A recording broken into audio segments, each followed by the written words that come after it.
Is weird, odd, strange, or just plain bizarre is really your cup of tea? Then, the Golden State Media Concepts Weird News Podcast will give you that fix. Can't believe it? Well, listen for yourself as we deliver the strangest news you definitely won't find on CNN or Fox. It's the Golden State Media Concepts Weird News Podcast.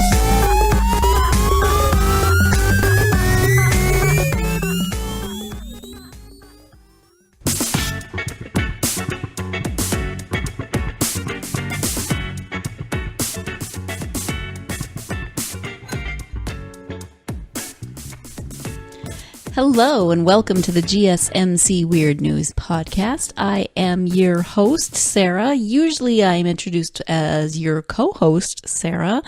Unfortunately, Staci is a bit under the weather this week and will not be joining me for Weird News, which makes me very sad. I do very much enjoy co-hosting with Staci and talking about the strange things that happen in the world, in the news. But today I am solo, so I don't know. I should have come up with a weird news story for why Staci is under the weather or why she's not here. I could have come up with some epic adventure for her to be on, but clearly I missed that opportunity, so I guess I'm just going to have to turn to the weird news stories for this episode. And if you see the title of this episode, it is called Animal Antics. All of our segments today will be about animals not exactly acting out of character because they are acting mostly in character, I would say, just strange circumstances. The first one takes place in Jefferson, Colorado, and it is the story of police freeing a bear who was locked in a car. Now, somebody didn't lock the bear in the car. A resident discovered that a bear had gotten into and locked itself in their car. Now, bears are very curious. They have incredible senses of smell. So if there are bears in the area, you do not want to leave food anywhere that they can get to it. And if you think that leaving it in your closed car is a good idea, it is not. They can figure out things. They can get into cars. They can sometimes get into trunks, which is amazing. So this bear apparently figured out how to open a door, or I don't know, it clearly didn't break a window or it would have been able to get back out. So must have figured out how to open a door, climb in the car for whatever it was smelling, and then I'm guessing probably put a paw on the driver's side lock. How many of us have done that in our lives? Obviously, we wouldn't have locked ourselves in because we would have known how to get ourselves back out. But many of us, I know, have locked ourselves out of our car by hitting that lock and not having the keys or, whatever it might be. So this bear locked itself into a car. The resident who discovered it called the sheriff's department, or called the police at any rate, and the sheriff's department was sent out. Sheriff deputies took an interesting approach to getting the bear out of the car in that they tied a rope to the car door and then went a safe distance away and pulled it open. Now, probably the owner of the car had a spare set of keys, so that wasn't a problem. They didn't, or, they got a locksmith. Either way, not a big deal to unlock the door. But if a bear has been stuck in your car for any length of time, and I don't know how long this bear was stuck in the car, it's not going to be happy. It's going to be a little freaked out, right? Because it's been in an enclosed space. Bears, unless this was a baby, bears are big. And a bear in a locked car is worse probably than a bull in a china shop. At least the bull has room to maneuver. It's knocking stuff over. But a bear is going to be cramped, it's going to be stuck, and it's going to be freaked out. So they were very smart. They tied a rope to the door of this car, went a safe distance away, and then opened the door so that the bear could get out. Now, this is the second incident of a bear locking itself in a car inside a vehicle in the past week. Don't know if it was the same bear. If it is the same bear, this bear has got to figure out how to stop putting its paw on that lock. If it's a different bear, interesting. Then if it's multiple bears, first off, this is an area that has a lot of bears. So if this is an area that has a lot of bears, people have got to stop leaving food in their car. Don't do it, people. I say on this podcast, probably a lot, probably too much. You're probably tired of me hearing it, that I grew up in Montana. Doesn't make me a bear expert, but I have, I spent my childhood camping with my father. I worked at a summer camp for 2 summers that a big part of the program was hiking ministry. And so you spent a week on trail out in the Absaroka Beartooth Mountains, Beartooth, and you had to learn bear safety. You had to know how to store your food properly, and you can't just. But obviously, we didn't have a car then because we were hiking, so it involved finding a bear tree and putting a bag with the food in it on a rope and swinging it over a branch somewhere, because many bears can climb trees and they can climb out to the food depending on where you put it. So you have to find just the perfect spot so that the bear can't actually climb out to get the food, because they do have incredible senses of smell and they can smell that food in your car. So first thing, don't leave food in your car. And if it's going to break a window, it's going to break a window. They're probably, if it can crawl in through a broken window, it can crawl out through a broken window. So it's not going to get locked in your car, but still don't put food in your car. So I don't know, maybe lock your car. You should lock your car anyway. If you live in an area with bears or car thieves, you should definitely lock your car. I know some people have the theory that if somebody's going to break into your car, they're going to do it regardless of whether it's locked, and you may as well leave it unlocked so that they don't damage your car trying to get into it. That does make a lot of sense, but it doesn't make a lot of sense if you have bears in your neighborhood who can open car doors. If that is the case, you're going to have to figure out, which would you rather have? Your car broken into, or a bear getting in and locking itself in your car so that when you get up in the morning and try to go to work, there's a bear in your car? I've not encountered this. I have thankfully not encountered a bear that up close, as in on the other side of my car window looking at me saying, "What the heck am I doing in your car? And please get me out so that I can go continue my summer foraging and get fat so I can hibernate."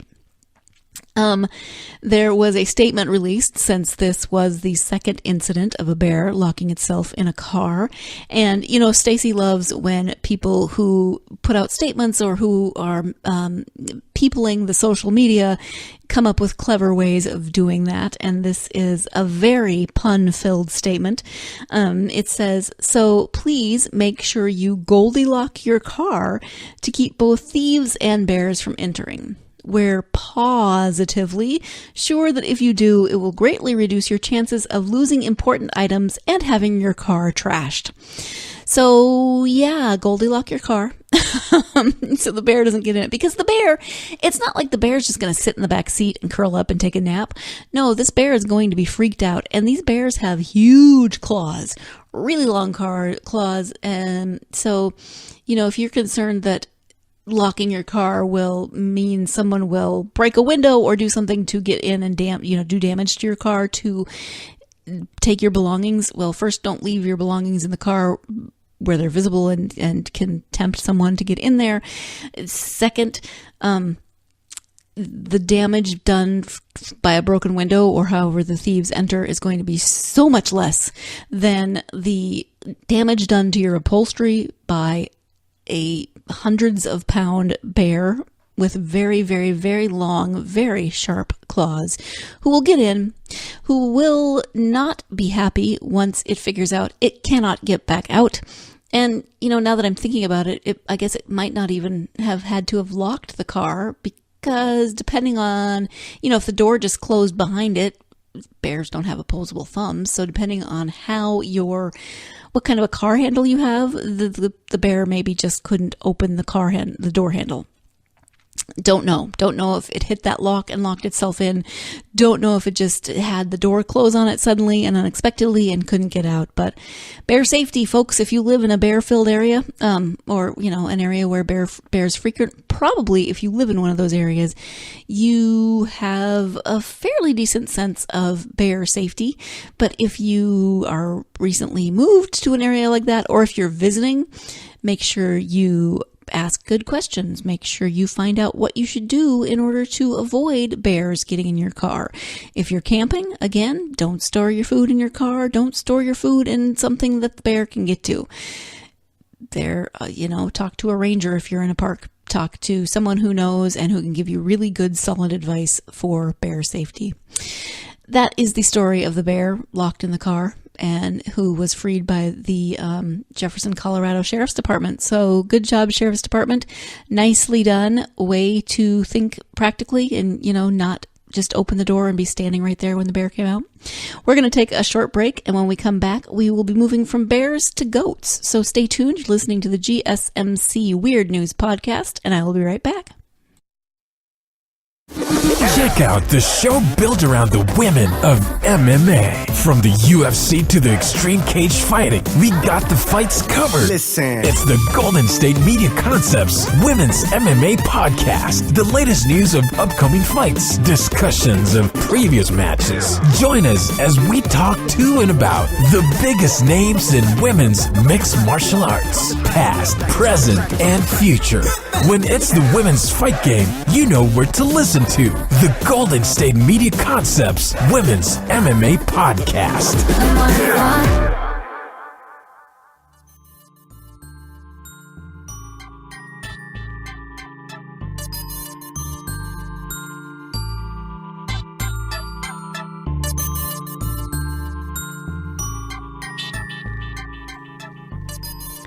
Welcome back to the GSMC Weird News Podcast. Before the break, I was talking about a bear locked in a car and said before the break that I would be moving from bears to goats, and rather than being locked in somewhere, the goats escaped. So this takes place in Idaho. Idaho, right next to Montana. Yay! It's my neighbor, or not anymore. At any rate, there were about 118 goats in a neighborhood on the west side of Boise. I think I have family in Boise. I should ask them if they saw the missing goats. About 118 goats in a neighborhood. Now that's a lot of goats. They appear to have or to belong to the company We Rent Goats, which aptly, as the name says, rents goats. Why would you want to rent a goat, you might be asking yourself? Or some of you may be like, yes, I've rented goats. I know exactly why you would want to rent a goat. Well, you might want to rent a goat to help with your yard maintenance, to help if you have a large field or something that you get tired of mowing. Goats are a wonderful answer to that. You can get goats, rent goats to help clear weeds and help with fire suppression on private land and public property. In my town here in Northern California, I see this actually quite a lot. There's one specific field that every month, every 6 weeks or so, there's a herd of goats that suddenly appears, and they eat for several days, and then the goats go away, and then whatever time period that is, they come back. My grad school was built on a hill in Berkeley, and it had it had a very steep pitch behind the dorms. So not the greatest that you would want to mow either by hand, or you'd just fall off the riding lawnmower because it's very steep. So they would get goats and bring the goats in, which was always fun the day the goats would come to campus. And the goats would just go and trim everything down nicely. And I love this. It's an environmental option. I think it's awesome. I think if I were to ever have another life where I would have goats, and I would rent them to people who wanted them to chew down and eat their fields and help them with fire prevention. We are in the midst of fire season, so fire prevention is very, very important. But so the goats were supposed to be on a different site, but somehow managed to wander off. This must have been a really big site because 118 goats. That's a lot of goats. And like I said, this field that I see often it's my old neighborhood, not the neighborhood where I currently live, they would probably get, I'd say 6 to 10 goats. And it wasn't a big field, but 118 goats, I'm imagining quite a large field. They were, again, supposed to be on a certain site, and they apparently wandered off. They were found in a residential area. They weren't near pastures. There weren't anything those were that residential area. So first off, I'm hoping that all the goats were okay, because they probably wandered into traffic if they were in a residential area. I'm also picturing this neighborhood where the goats have escaped. Imagine if you came out and found a bear in your car in the morning on the way to work, or you came out to go to work, and 118 goats were just wandering down your street. You may or may not be able to get out of that street. You may be stuck in a goat traffic jam and late for work. I'm also picturing the sheer delight of the children in the neighborhood when they wake up and there are 118, probably not, they probably dispersed, but let's just pretend that there are 118 goats in your street. Let's picture it on a cul-de-sac. I like a good cul-de-sac. Yes, this is awesome. There's goats in a cul-de-sac. Think being a child and waking up to 118 goats outside your house. Now, some children might be freaked out. Maybe they don't know goats. Other children would be ecstatic. They would probably want to go out and play with the goats. I myself might want to go out and play with the goats. There is a reason that baby goat videos are so incredibly popular right now, because baby goats are adorable. And, you know, adult goats, they're kind of so ugly that they're cute. You know, they got those big bulbous eyes, and they're not the cutest of animals, but they're actually kind of sweet. And yeah, I used to work at a preschool, and one of the moms brought goats one day for the kids, and it was awesome, which just makes me think of one small child who wasn't really that excited about the goats per se, but he was so excited every time one of the goats would poop, because then he would yell, "Poopies!" He was about 3 and a boy, and you know, that's the age where boys really, really like poop. Totally off subject. See, I can go off subject even when Staci's not here. We should blame me for the not being able to stay on topic when we are doing a podcast. At any rate, it turns out that there was a relatively small hole in the fence that they supposedly, allegedly, probably escaped through, these goats. I'm going to guess or ponder that if it was a relatively small hole at first, once 118 goats butted their way through, that by the time the last one got out, that was no longer a relatively small hole. Although it says relatively small hole in a fence, so I would also guess that when they started to investigate why the goats were not where they were supposed to be, they would, you know, if it was a big hole, they would have said they escaped through a big hole. But they said they escaped through a relatively small hole. So I stand corrected. They didn't apparently widen it. They were sneaky goats. They slipped through this hole, and I don't know how small of a hole a goat can get through. You know, they're not like rats. They can't just like slide through almost any opening. But these were some crafty goats, and they got out. So goats in a Boise neighborhood, at least it's Boise, so it's not a huge city.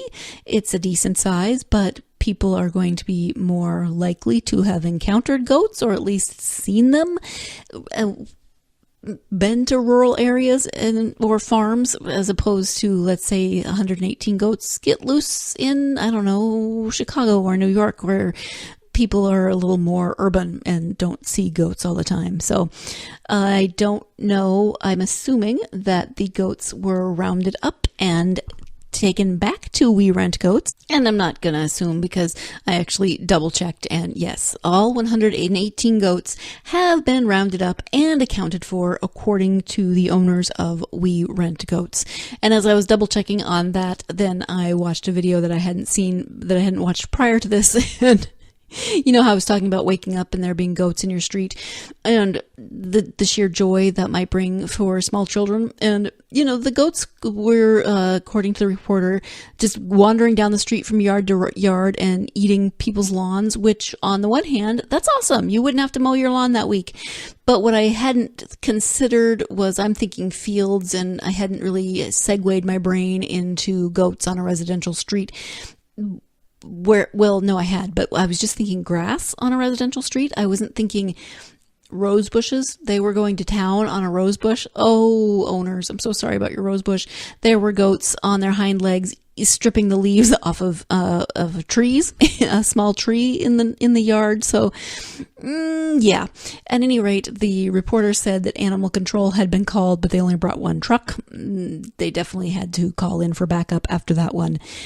But all's well that ends well. The goats were rounded up. All 118 rounded up, accounted for. None of them were harm. And multiple news outlets, but I'm also sure numerous cell phones caught pictures and videos of the goats just, calmly wandering around, eating grass and rose bushes and trees in this Boise neighborhood. So all's well that ends well, like I said.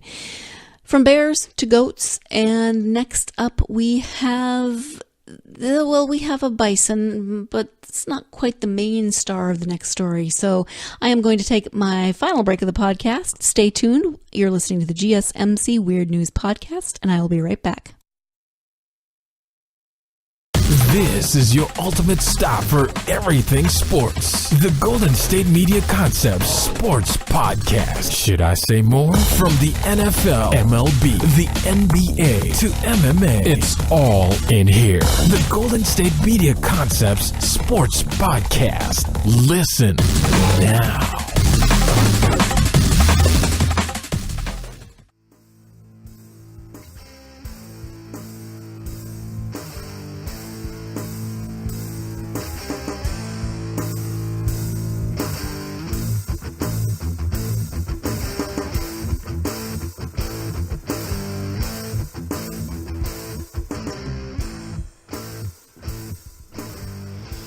Welcome back to the GSMC Weird News Podcast. I am talking about the antics of animals today, starting with a bear, moving on to a herd of escaped goats, and now moving to a story peripherally about a bison, but much more than that. This is actually a story that I am quite familiar with. I'm kind of sad that I didn't get to talk to Staci about this because it took place in Yellowstone National Park, the little bit in Glacier National Park, and Yellowstone National Park is in both Wyoming and Montana. So because of that, many of my friends on Facebook posted this video of a man in Yellowstone National Park taunting a bison. Now, if you've ever been to Yellowstone and probably other national parks, I don't know, but Yellowstone definitely has a lot of wildlife, especially bison, which are very huge. If you've never seen a bison up close, they are huge. They are big, they weigh a lot, and they can mess up your car. Every summer, there's always a story about a tourist who gets out of their car and gets too close to a bison, and it doesn't always end happily. I mean, do not do this. Do not do it to get closer to take a picture. Do not do it. Do not try to pose your children in front of them. Stay in your car. Listen to the rules of the park. This man was intoxicated. He was out of his car on a busy road. There's a lot of traffic on this road. Someone is taking a video with a cell phone, and he is taunting the bison, who does charge. And I do not know, this bison, I don't know if he just looked at the man and was like, you know what, you're drunk, I'm not messing with you. Yes, I just anthropomorphized the bison's actions, but thankfully the bison did not gore the man, did not attack the man, did not run the man down. Actually, after running toward him a couple of times and the man sort of backing off, but also continuing to taunt the bison just turned and started walking in the other direction, which is great. The story doesn't end there, though. This was reported that someone in the park had been taunting an animal. There are definite rules about wildlife, and you are not supposed to engage with them. You're definitely not supposed to taunt them, and not just because it's rude, but because it's dangerous. It's dangerous to you. It's dangerous. If that bison had charged, it could have killed that man. It could have messed up a lot of the cars who were just innocent bystanders in that vicinity. So this was reported. And then when they started doing a little more looking into the matter, it turns out that this man had been in Grand Tetons National Park prior to going to Yellowstone and had been arrested for being drunk and disorderly. Probably not that surprising to anyone. He had been released on a $500 bond, but it turns out that after Grand Teton and being arrested and I believe spending a night in the jail there, then moved on to Yellowstone, where his car was pulled over. At least the car that he was in was pulled over. He was not driving. He was a passenger, but he was then cited by Yellowstone Rangers for not wearing a seatbelt. And they noted that he appeared to be intoxicated, but they didn't know about, obviously, the bond in Grand Teton at the time. Again, once they were informed of a man taunting the bison, there was video, they put two and two together, figured out who he was, turned out he had this bond, and he had told rangers at some point during his time in Yellowstone that he would be traveling to Glacier. Okay, first off, this sounds like an awesome vacation. I want to go on this vacation. I don't want to be a jerk like this guy, but I really want to go on this vacation. I've been to Yellowstone. I've been to Glacier. I haven't been to Yellowstone since I was 5, but we only lived 2 hours from Glacier, so we went all the time. And it's beautiful. I love it. But I would just love to do a vacation where I travel around to national parks. That sounds awesome. But I don't want to do the vacation the way this guy did the vacation, because so he then went to Glacier, and so when it was reported to the rangers in Glacier and they were going to keep an eye out for him, it turns out there was a report of an altercation at a place called Many Glacier, which is one of the hotels in the park. And one of the men was Reinke. I think his last name was Reinke. Yeah. He was in a fight. Probably intoxicated. I'm not 100% sure on that, but wasn't that nice of him to make it that easy for the Rangers? They'd just gotten this report to look out for this man who had been, kind of rampaging through national parks. And then he just conveniently gets in a fight at Many Glacier. So they picked him up, they arrested him, and they took him back to, Yellowstone, so he could be processed there, different county, etc. And I'm not 100% sure as to what has happened to him since.